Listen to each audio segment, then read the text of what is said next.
They say marriage is for better or worse. But nobody really prepares you for the worse. Not the kind that eats at your peace, your joy, and your faith, all at the same time.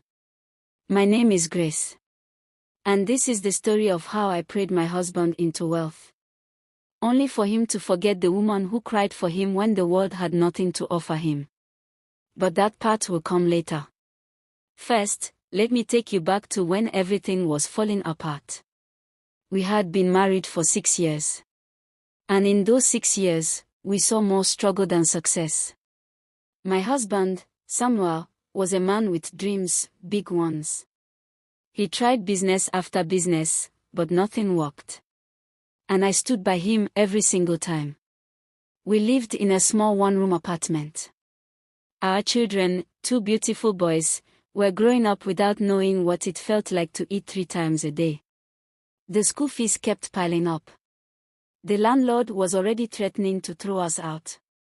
And yet, Samuel would leave the house every morning, holding my hands, saying, "Don't worry, Grace. I'll make it.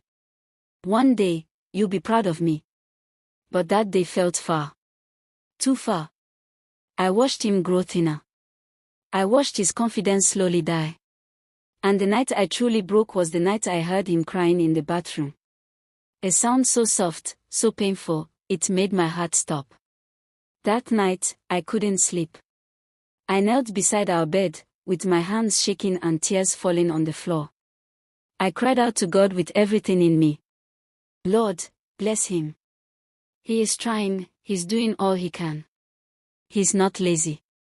He's not wicked. He just needs a miracle. Please, please open a door for him. Don't let my children grow up watching their father broken." I didn't pray for money. I prayed for peace. I prayed for help. And something happened in me. As I stood up from that prayer, I felt a strange peace, as though God whispered, "Wait. Watch what I will do." But little did I know. The miracle would come.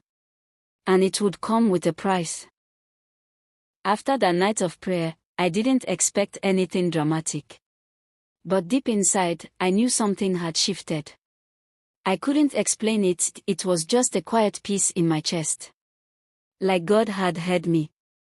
3 days later, Samuel received a phone call that changed everything.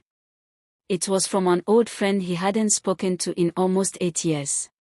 A man named Chike, who had moved abroad and started a company in Lagos.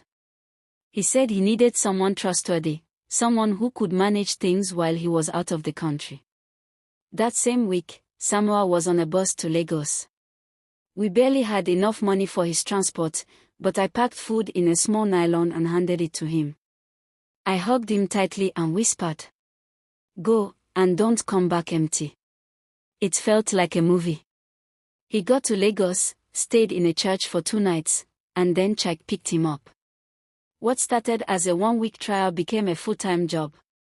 By the 2nd month, Samuel sent 20,000 Nigerian Nairas. By the 3rd month, it became 50,000 Nigerian Nairas. And by the 6th month, he brought home something I never thought we'd see.